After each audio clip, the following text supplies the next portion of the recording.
জয় গুরু, জয় দয়াময় তরিকার ভাই বোনের কাছে সকলের কাছে দোয়া চাই। গত শনিবার দেশ থেকে রওনা হলাম, ঢাকায় আসলাম আমার মায়ের চোখের অপারেশনের জন্য। তাই চোখের অপারেশন সামনের মাসে হবে, সামনের মাসের 14 তারিখ।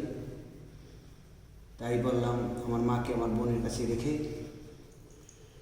বাবার রওজায় আসলাম, সিংহের আজিমপুর ফকির মোল্লা দরবার শরীফ, যার কাছে আমি 2001 সালে আত্মসমর্পণ করেছি। বায়াত নিয়েছি। তাই আমার বাবাজান কিবলা রওজা পাকে একটু জিয়ারত করে বসলাম। বাবার এই জায়গায় বসলে একটু শান্তি লাগে ভিতরে।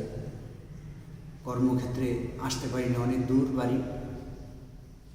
তাই আজকের আমার বাবার রওজার ভিতরে বসলে মনটা শীতল হয়ে যায়।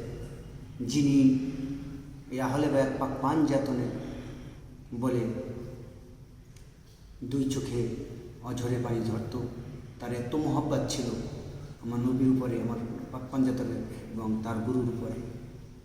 তাই তার সহব্বতে মহব্বতে 2001 সাল পর্যন্ত এই পর্যন্তই আছি এবং সময় পেয়েছি।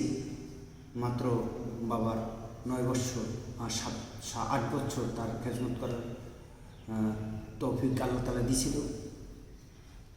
তাই সংসার ক্ষেত্রে তো দরবারে থাকা পড়ে না, মনে যে ব্যথা যে বেদনা, তা যদি এই জায়গাটায় আসি তাহলে শান্তি লাগে।